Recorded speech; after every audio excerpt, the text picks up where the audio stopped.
बिस्मिल्लाहिर्रहमानिर्रहीम। अस्सलाम वालेकुम। आज जो पेपर हम आपको डिस्कस करेंगे वो है बायोलॉजी 9th क्लास चैप्टर 5 का पेपर। और टॉपिक आपका जो डिस्कस करेंगे वो cell cycle and mitosis. 36 number of questions हैं आपके पास, 15 MCQs हैं, 5 लॉन्ग क्वेश्चंस हैं और 16 शॉर्ट क्वेश्चंस हैं। तो आपका पेपर हम स्टार्ट करते हैं।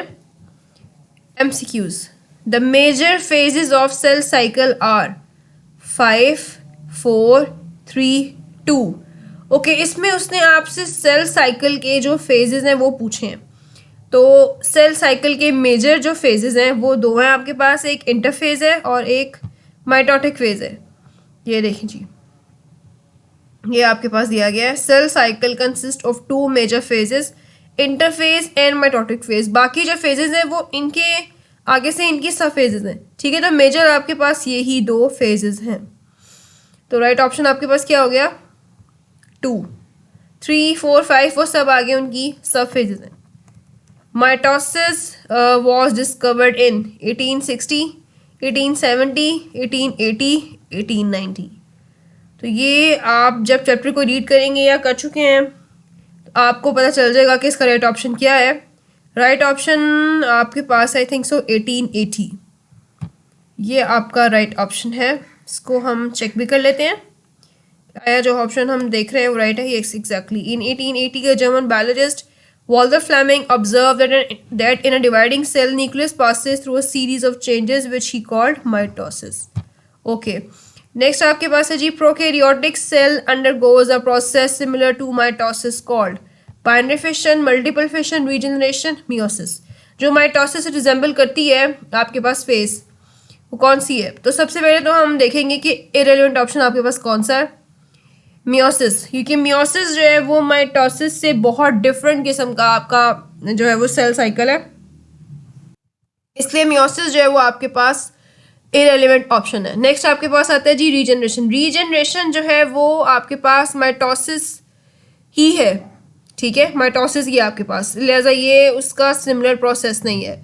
मल्टीपल फिशन में आपके पास जो है वो बहुत ज़्यादा डिवीजन आ जाती है। तो जो एग्जैक्ट ऑप्शन है वो आपका है बाइनरी फिशन। ये आपके पास है सिमिलर प्रोसेस जो कि माइटोसिस का प्रोकैरियोटिक सेल में होता है। नेक्स्ट आपका क्वेश्चन है, who discovered mitosis?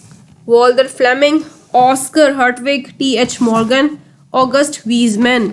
August Weismann जो है वो हमने स्टडी किया था आपके पास चैप्टर नंबर 3 में, ठीक है। इसने आपके ऑर्डर्स और इस तरह वो क्लासिफिकेशन वाला में आ जाता है। ऑस्कर हर्टविग जो है उसने आपके पास मियोसिस को डिस्कवर किया था। T.H. मॉर्गन जो आपके पास है उसने मेडिसिन में काम किया है। तो राइट ऑप्शन आपका है वॉल्टर फ्लेमिंग जो कि अभी हमने देखा, ठीक है। नेक्स्ट आपका है जी, in which stage of cell cycle the cell is preparing enzymes for chromosome duplication?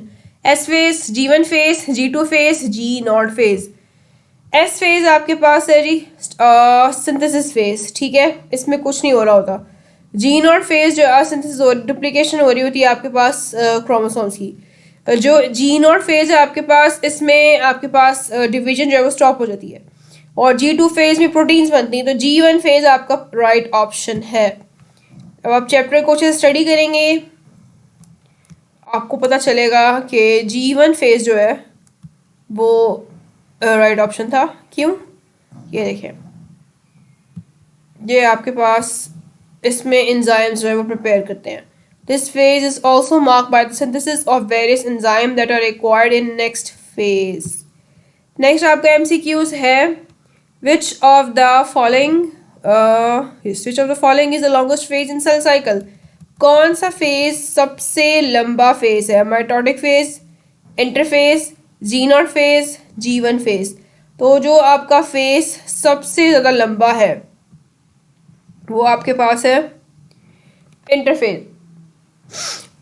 इसका राइट जो आंसर है वो आपके पास है इंटरफेस। इंटरफेस जो है वो सबसे ज़्यादा लंबा फेज होता है आपका, और उसमें भी जो इंटरफेस के अंदर भी सबसे लंबा फेज आपके पास होता है वो आपके पास होता है G0 फेज, ठीक है। सॉरी, G0 फेज जो है वो आपके पास सबसे लंबा होता है, लेकिन ओवरऑल आपका राइट ऑप्शन जो है वो इंटरफेज है, वो आपके पास सबसे लंबा फेज होता है सेल साइकिल में, ठीक है। नेक्स्ट है जी, at which stage of cell cycle cell stops dividing? G0, G1 phase, G2 phase, S phase. G0 phase आपके पास वो फेज है जिसमें सेल बिल्कुल डिवाइड करना छोड़ देता है, ठीक है। कुछ जो सेल्स हैं कुछ मखसूस टाइम के लिए रेस्टिंग पीरियड में चले जाते हैं, कुछ इंडेफिनेट टाइम के लिए चले जाते हैं, कुछ बिल्कुल नहीं जाते। तो G0 फेज आपके पास वो फेज है जिसमें आपके सेल्स जो हैं वो स्टॉप हो जाते हैं डिवाइड करना। नेक्स्ट आपका क्वेश्चन है, the division of cytoplasm is? Karyokinesis, cytokinesis, prophase, metaphase. तो सबसे पहले इसमें देखेंगे कि हमारा इरेलीवेंट ऑप्शन कौन सा है, वो है कैरियोकाइनेसिस। कैरियोकाइनेसिस आपके पास डिवीजन ऑफ न्यूक्लियस होता है, तो ये आपका ऑप्शन यहाँ पे रॉन्ग है। Next cytokinesis, prophase, metaphase. Cytokinesis आपका जो है वो एग्जैक्ट डिवीजन ऑफ साइटोप्लाज्म है, उससे पहले आपके पास सिर्फ न्यूक्लियस डिवाइड हो रहा होता है। साइटोकाइनेसिस में आके आपके पास पूरा साइटोप्लाज्म डिवाइड होता है, दो अलग सेल आपके पास बन जाते हैं। तो प्रोफेज और मेटाफेज उनमें सिर्फ न्यूक्लियस डिवाइड होता है, लिहाजा साइटोकाइनेसिस आपके पास राइट ऑप्शन है। नेक्स्ट क्वेश्चन है जी आपके पास, the division of nucleus is called? Metaphase, karyokinesis, cytokinesis, prophase. ऊपर हमें डिस्कस कर लिया कैरियोकाइनेसिस आपके पास डिवीजन ऑफ न्यूक्लियस होता है, ठीक है। साइटोकाइनेसिस आपके पास डिवीजन ऑफ साइटोप्लाज्म है, ये सबसे पहले रॉन्ग ऑप्शन है। और प्रोफेज मेटाफेज में आपके पास न्यूक्लियस ही डिवाइड हो रहा होता है। नेक्स्ट क्वेश्चन है जी, spindle fibres are form during prophase, metaphase, anaphase, telophase. Telophase में आपके पास लास्ट आपका ये सेल का जो है वो लास्ट स्टेप होता है, इसमें आपके पास न्यूक्लियस पूरा डिवाइड हो जाता है और स्पिंडल फाइबर इसमें नहीं बनते। तो ये आपका हो गया ऑप्शन रेलिवेंट। एनाफेज में आपके पास जो क्रोमोसोम्स होते हैं वो श्रिंक होके जो है वो दोनों पोल्स की तरफ चले जाते हैं। मेटाफेज में आपके पास दरमियान में एक प्लेट में आ जाते हैं। स्पिंडल फाइबर आपके पास बनते हैं प्रोफेज के अंदर। आपका राइट ऑप्शन क्या है? प्रोफेज है। नेक्स्ट है जी, asexual reproduction in hydra takes place by mitosis, budding, cutting, spore. Spore formation नहीं होती आपके पास, ठीक है, ये माइटोसिस की कोई भी टाइप नहीं है, लिहाजा ये आपका सबसे पहला इरेलीवेंट ऑप्शन है। कटिंग भी आपके पास हाइड्रा में नहीं होती, लिहाजा ये भी इरेलीवेंट है। माइटोसिस भी नहीं होती, तो क्या होता है आपके पास? बडिंग होती है, ठीक है, बडिंग होती है आपके पास, और यही आपका राइट ऑप्शन है। ये हम देख लेते हैं, ये देखें बस, wait a second, I think so it's, ये टॉपिक जो है वो पीछे गुजर गया है, लेकिन राइट ऑप्शन जो है वो आपका बडिंग है। बडिंग के थ्रू जो है वो आपके पास होती है। ये आपके पास है, ये यहाँ पर हाइड्रा, इसकी एग्जांपल आपको दी गई है, ठीक है।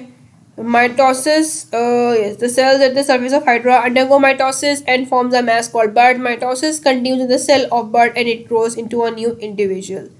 ठीक है, budding आपका राइट ऑप्शन है। The tumor that remains at their place called benign, malignant, metastatic, cancerous. तो कैंसर जो है वो ऑलरेडी आपके पास क्या है? ट्यूमर है, लिहाजा ये तो आपका ऑप्शन नहीं है, ठीक है। कौन सा ट्यूमर आपके पास है जो कि अपनी जगह पे रहता है? तो as long as these tumours remain in their original location they are called benign tumours. Malignant tumour आपके पास वो होता है जो कि आगे चलता जाए, बॉडी में मजीद स्प्रेड हो जाए, और इस पूरे प्रोसेस को आप क्या बोलते हैं? मेटास्टेसिस। तो ये आपके पास ऑप्शन दोनों के दोनों क्या हैं? इरेलीवेंट है, ये आपका रॉन्ग ऑप्शन है। तो बिनाइन आपके पास क्या है? राइट ऑप्शन है। Which animal shows regeneration? Amoeba, Paramecium, sea star, Hydra. Hydra में आपके पास बडिंग होती है, लिहाजा ये आपका आउट हो गया। पैरामीशियम और एमीबा जो है वो आपके पास दो प्रोकैरियोटिक ऑर्गेनिजम्स हैं, लिहाजा इनमें माइटोसिस नहीं होती। तो सी स्टार जो आपका है वो उसमें रीजनरेशन आपके पास होती है, ये आपको उन्होंने दिखाया हुआ है, आपकी बुक में मेंशन है। Some organisms can regenerate parts of their bodies. The production of new cell is achieved by mitosis. The example है C star regenerates its lost arm through mitosis. ठीक है। नेक्स्ट आपके पास क्वेश्चन है जी, during G1 phase क्या क्या होता है? Cell increases in its supply proteins, increases its number of organelles, duplication of chromosomes. ये सब कुछ इसके अंदर होता है, both A and B। तो यहाँ पे आपके पास A एंड B जो ऑप्शन है ये दोनों की दोनों होती हैं, ठीक है। इसलिए बोथ ए एंड बी को हम टिक कर देंगे, ये आपका राइट ऑप्शन है। नेक्स्ट क्वेश्चन है, the organism that do not enter G naught phase and continues to divide throughout the organism's life. Neuron cells, epithelial cells, liver cells, kidney cells. तो right option आपका क्या है? Epithelial cells है। Epithelial cells आपके वो sales हैं जो सारी जिंदगी डिवाइड करते रहते हैं, क्योंकि एपिथेलियल सेल्स होते हैं आपकी स्किन के अंदर, ठीक है।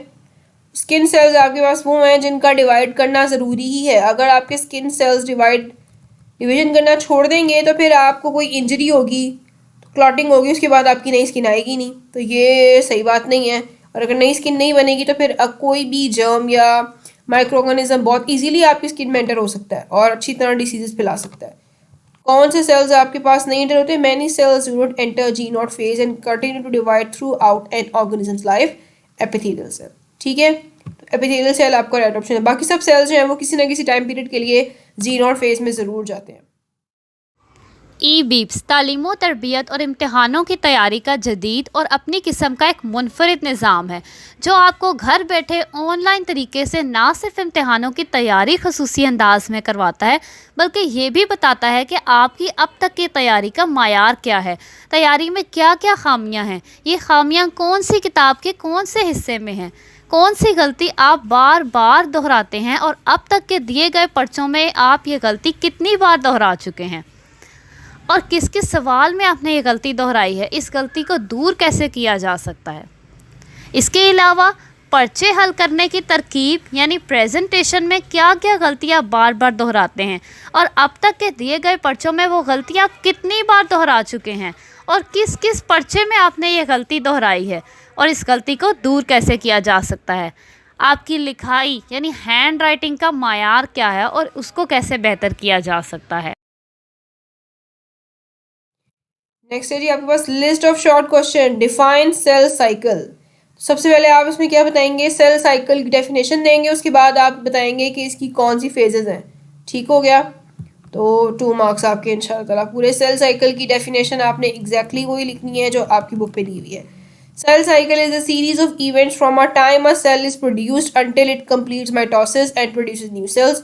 Cell cycle consist of 2 major phases, interphase and mitotic phase. ठीक है, ये आपने मेंशन करना है। What do you know about S phase? S phase में क्या होता है? एस फेज आपके पास है जी सिंथेसिस फेज, एंड यही आपने जो बुक में लिखा है वही मेंशन कर देना है। In this phase, cell duplicates its chromosome. As a result, each chromosome consists of 2 sister chromatids. Okay, ये आपका आंसर है। What are the changes that occur in cell G1 phase? G1 phase में क्या क्या होता है वो सब आप बता देंगे। इसके अंदर G1 phase में आपके पास हाँ जी, a cell starts its cell cycle in G1 phase. During this phase, cell increases its supply of proteins, increases the number of its organelles, and grows in size. This phase is also marked by the synthesis of various enzymes that are required in next phase, S phase, for the duplication of chromosomes. ठीक है, ये आपने points बनाकर लिख दें तो भी अच्छी बात है, पैराग्राफ में भी लिखेंगे तो भी अच्छी बात है। आपकी चॉइस है कि आप कैसे इसको सॉल्व करते हैं। What is mitosis? इसमें आपने सिंपली इसकी डेफिनेशन बतानी है, इसको किसने डिस्कवर किया था, कब डिस्कवर किया था ये बता दीजिएगा, और सिर्फ इसकी फेजेस के नेम लिख दीजिएगा। इंशाल्लाह आपको पूरे मार्क्स मिलेंगे। Mitosis is the type of cell division in which a cell divides into 2 daughter cells, each with the same number of chromosomes as were present in a parent cell. ठीक है? In 1880s, a German biologist Walter Fleming observed it in a dividing cell. ठीक है, ये आप definition पहले लिखेंगे, उसके बाद ये बता दीजिएगा, फिर बता दीजिएगा फेजेस मेरोसिस आपके पास कितनी है, 4 है, और उनके क्या क्या नाम है, बस that's it. What is binary fission? Binary fission आपके पास क्या होती है? इसकी भी एज टू एज जैसी डेफिनेशन आपकी बुक में मेंशन्ड है आपने वैसे ही लिखनी है। आपने बताना है कि प्रोकैरियोट्स के अंदर जो डिवीजन होती है वो बाइनरी फिशन के थ्रू होती है। ठीक है, ये आपके पास आ गई बाइनरी फिशन की जो डेफिनेशन है वो यहाँ पे मेंशन है। सॉरी, यहाँ पे नहीं है, किसी और टॉपिक में भी देख लेते हैं।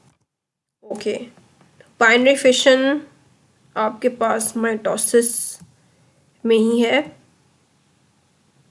ये मिल गया, बिल्कुल टॉपिक के स्टार्ट में आपके पास है। ठीक है, माइटोसिस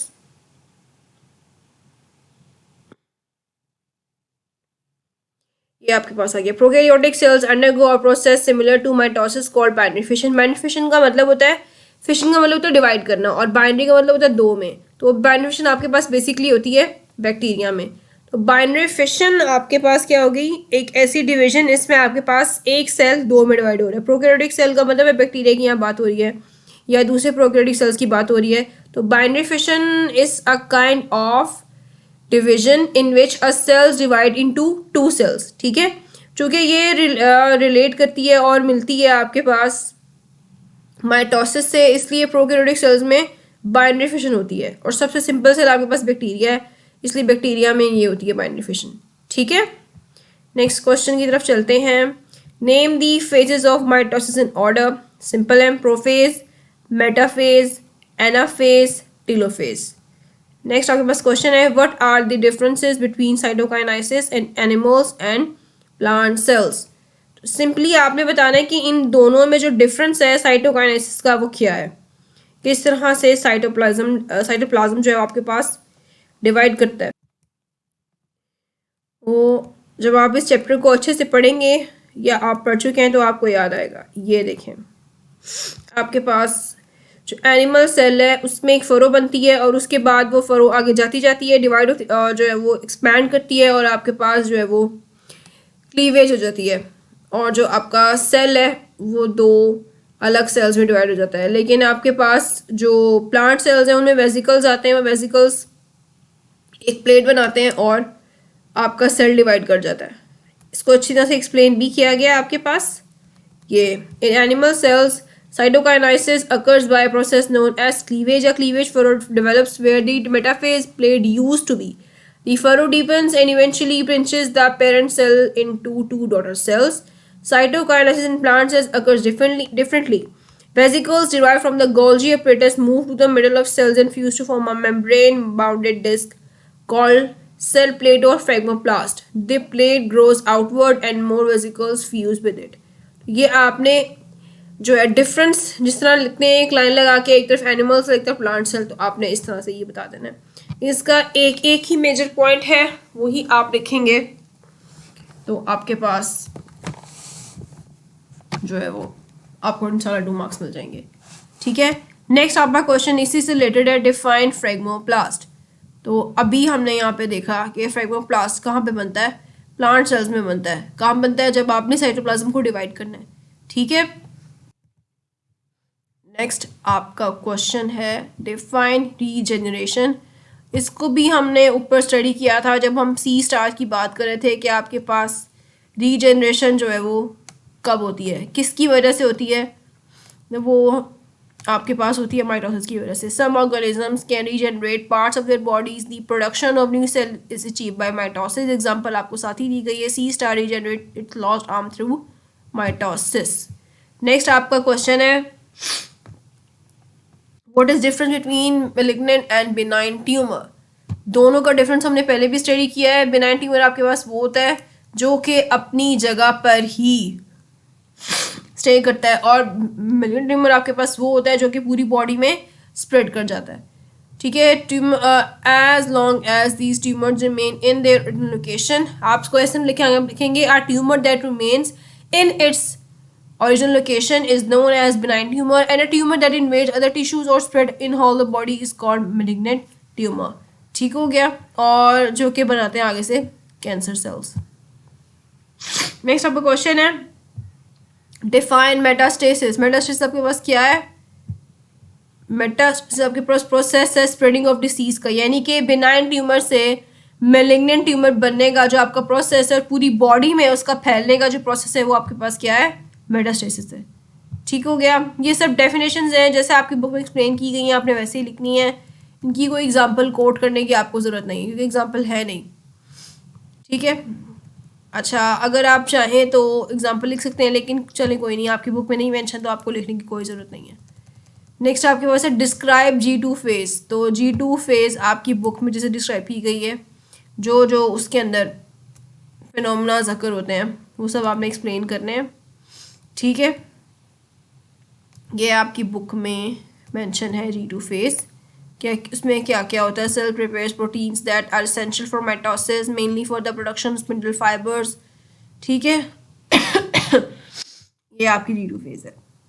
नेक्स्ट क्वेश्चन है why prokaryotes do not undergo proper mitosis. Prokaryotes proper mitosis क्यों नहीं उनकी होती? क्योंकि प्रोकैरियोट्स के पास ट्रू न्यूक्लियस नहीं होता, इसलिए उनमें प्रॉपरली माइटोसिस नहीं होती। माइटोसिस होने के लिए आपके पास न्यूक्लियस में पूरा सेटअप होना ज़रूरी है। जब न्यूक्लियस ही नहीं होगा आपका और आप, तो कैसे आपके पास माइटोसिस पूरी तरह से हो सकती है, ठीक है। माइटोसिस आपके पास कब होनी, कैसे होनी, ये आपके डीएनए में पूरा प्रोग्राम सेटिंग हुई हुई है। तो ये न्यूक्लियस के अंदर आपका डीएनए होता है, तो न्यूक्लियस जो है वो परफॉर्म करवाता है ये सारी माइटोसिस। तो जब न्यूक्लियस ही नहीं होगा आपके पास तो प्रोकैरियोट्स जो है वो माइटोसिस परफॉर्म करेंगे। इसलिए उनके लिए बाइनरी फिशन बनाई है अल्लाह ताला ने, जो बाइनरी फिशन होती है और वो आगे से डिवाइड करते हैं, ठीक है। तो ट्रू न्यूक्लियस ना होने की वजह से उनमें माइटोसिस नहीं होती, ठीक है। नेक्स्ट क्वेश्चन है आपका why nucleus is only visible in interphase while chromosomes are only visible during cell division. अच्छा जी, आपके पास न्यूक्लियस इंटरफेज में विजिबल है और क्रोमोसोम जो है वो सेल डिवीजन में विजिबल है। तो इसका आंसर आपका ये है कि सेल डिवीजन जब स्टार्ट होती है उस वक्त आपके क्रोमोसोम जो है वो विजिबल होना शुरू होते हैं। उससे पहले वो विजिबल होते हैं लेकिन वो स्कैटर हुए होते हैं, ठीक है। आपके पास बिखरे हुए होते हैं आपके जो न्यूक्लियस होता है उसके अंदर क्रोमोसोम, इसलिए आपको विजिबल नहीं दिखाई देते। सेल डिवीजन में विजिबल इसलिए होती है क्योंकि उन्होंने न्यूक्लियस ने डिवाइड होना होता है, इसलिए उस वक्त क्रोमोसोम्स जो है वो एक जगह इकट्ठे हो जाते हैं आपके पास। और फर्दर जो आपके पास स्टेजेस आएंगी, एनाफेज आएगी, आपके पास मेटाफेज आएगी, इसमें फिर आपका क्रोमोसोम जो है पोल्स की तरफ मूव करना शुरू कर देते हैं क्योंकि वहाँ पे न्यूक्लियस ने डिवाइड होना होता है और एक नए सेल्स बनने होते हैं। इंटरफेज में आपके पास न्यूक्लियस में विजिबल इसलिए होता है क्योंकि उस वक्त आपका क्रोमोसोम्स जो है वो डिवाइड नहीं हो रहे होते, ठीक है। न्यूक्लियस डिवाइड नहीं हो रहा होता, न्यूक्लियस के अंदर जो डिवीजन नहीं चल रही होती, ठीक है। इसलिए आपके पास उस वक्त न्यूक्लियस इंटरफेज में विजिबल होता है और क्रोमोसोम सेल डिवीजन में क्यों विजिबल होते हैं ये आपको एक्सप्लेन कर दिया है। नेक्स्ट क्वेश्चन है how does mitosis help in our sexual reproduction. Sexual reproduction में माइटोसिस किस तरह से हेल्प करती है? सबसे पहले आपके पास मियोसिस होगी, मियोसिस में आपके पास क्रोमोसोम नंबर हाफ रह जाएगा, फिर माइटोसिस होगी और वो हाफ क्रोमोसोम नंबर जो है वो आपका सेम रह जाएगा, ठीक है। इसलिए मियोसिस के बाद माइटोसिस इंपॉर्टेंट है। नेक्स्ट आपके पास आ गया जी list of long question. Describe errors in meiosis. Okay, आपके मियोसिस के जो एरर्स हैं वो आपने डिस्क्राइब करने हैं यहाँ पे। ये आपका लॉन्ग क्वेश्चन है, इंपॉर्टेंट है, आ सकता है आपको एग्जाम में। ये पूरा का पूरा चैप्टर ही वैसे आपका बहुत इंपॉर्टेंट है, वैसे तो आपकी पूरी बुक ही बहुत इंपॉर्टेंट है, लेकिन ये चैप्टर आपका स्पेसिफिकली इंपॉर्टेंट है। उसमें आपको वो पूछ सकते हैं डिफरेंस बता दीजिए माइटोसिस और मियोसिस का, तो ये बहुत इंपॉर्टेंट क्वेश्चन है। एरर्स भी आपको पता होने चाहिए कि मियोसिस में अगर थोड़ी सी भी गड़बड़ हो तो क्या एरर्स हो सकते हैं। ओके, देख लेते हैं अभी क्या एरर्स हैं आपके मियोसिस में। गुजर गया टॉपिक ये आपके पास। During anaphase 1, chromosomes separate and go to opposite poles, while during anaphase 2, sister chromosomes separate. It is called disjunction. ठीक है, sometimes the separation is not normal and it is called non-disjunction. तो इसमें आप heading दे सकते हैं disjunction और non disjunction की, उसके बाद आप बता सकते हैं कि इनमें क्या डिफरेंस है, ठीक है। और उसकी एग्जांपल आपको नॉन डिसजंक्शन की नीचे दी गई है कि अगर क्रोमोसोम नंबर कम हो जाए या ज़्यादा हो जाए उसकी वजह से जो है वो बहुत सारे सिंड्रोम्स हो जाते हैं जो आगे जाके आप स्टडी करेंगे फर्दर सेकेंड ईयर में, फर्स्ट ईयर में। तो अभी आपको सिर्फ इतना ही बताया हुआ है उन्होंने, तो फिर आप इतना ही मेंशन करें जितना आपकी बुक में लिखा हुआ है, ठीक है। नेक्स्ट क्वेश्चन है आपका right a note on sale cycle. तो सेल साइकिल की सबसे पहले आप डेफिनेशन बताएंगे और इसके अंदर आपके पास आ जाती हैं G1 फेज, G2 फेज़ वाली जो आपकी डिवीजन है वो आपने सारी इसके अंदर एक्सप्लेन करनी है, ठीक है। ये उस वाले सेल साइकिल की आपके पास बात हो रही है। आपसे माइटोसिस या मियोसिस की फेजेस नहीं पूछी, मेजर सेल साइकिल की फेजेस पूछी हैं। आप इसमें डेफिनेशन बताएंगे इसकी, उसके बाद G1 phase, S phase, G2 phase, G0 phase आपने एक्सप्लेन करनी है। नेक्स्ट वाला क्वेश्चन है डिस्क्राइब सिग्निफिकेंस ऑफ माइटोसिस। तो इसमें आपने बताना है कि माइटोसिस के हमारी बॉडी को और वैसे भी माइटोसिस के फ़ायदे हैं जो कि आपने अभी पढ़े। 3 रीजनरेशन थी जिसमें आपके पास, ठीक है, ये आपके पास आ गई सिग्निफिकेंस। इसमें आप जैसे आपकी बुक में एक्सप्लेन किया आपने वैसे एक्सप्लेन करना है। डेवलपमेंट एंड ग्रोथ आ गई आपके पास, सेल रिप्लेसमेंट आ गई, रीजनरेशन आ गई, ठीक है। ये इसके आंसर्स हैं। इस क्वेश्चन है define mitosis and describe it's different phases. तो ये तो बहुत ही सिंपल क्वेश्चन है। सबसे पहले आप माइटोसिस की डेफिनेशन बताएंगे, फिर आप ये बताएंगे कि किसने डिस्कवर किया था, कब डिस्कवर किया था, और फिर उसकी आ जाएंगी फेजेस आपके पास। प्रोफेज हो गया, मेटाफेज आपकी हो गई, एनाफेज हो गई, टीलोफेज हो गई, और फिर साइटोकाइनेसिस भी बताइएगा कि एनिमल्स में किस तरह होती है और प्लांट्स में किस तरह से होती है, ठीक है। नेक्स्ट क्वेश्चन है आपका डिस्क्राइब एरर्स इन माइटोसिस। तो एरर्स भी आपने स्टडी हमने 2-3 दफ़ा कर लिए एरर्स ये आपके, जिसमें आपने देखा कि अगर माइटोसिस में कोई गड़बड़ होती है तो उसकी वजह से कैंसर फॉर्मेशन होना शुरू हो जाती है। ये आपने एक्सप्लेन करना है सारा, ठीक है, किस तरह से आपके पास ट्यूमर्स बनते हैं और फिर उसका प्रोसेस क्या है। ओके, तो ये बच्चों पेपर आपका कंप्लीट हो गया। कोई डिफ़िकल्टी, कोई आपको लगे कि मुश्किल थी या कोई चीज़ हमने एक्सप्लेन नहीं की या कोई चीज़ मिसिंग है या कोई चीज़ मज़ीद एक्सप्लेन हो सकती है, तो ये सब हम दोबारा डिस्कस कर लेंगे, आप ज़रूर बताइएगा। तो अभी के लिए पेपर आपका कंप्लीट हो गया है।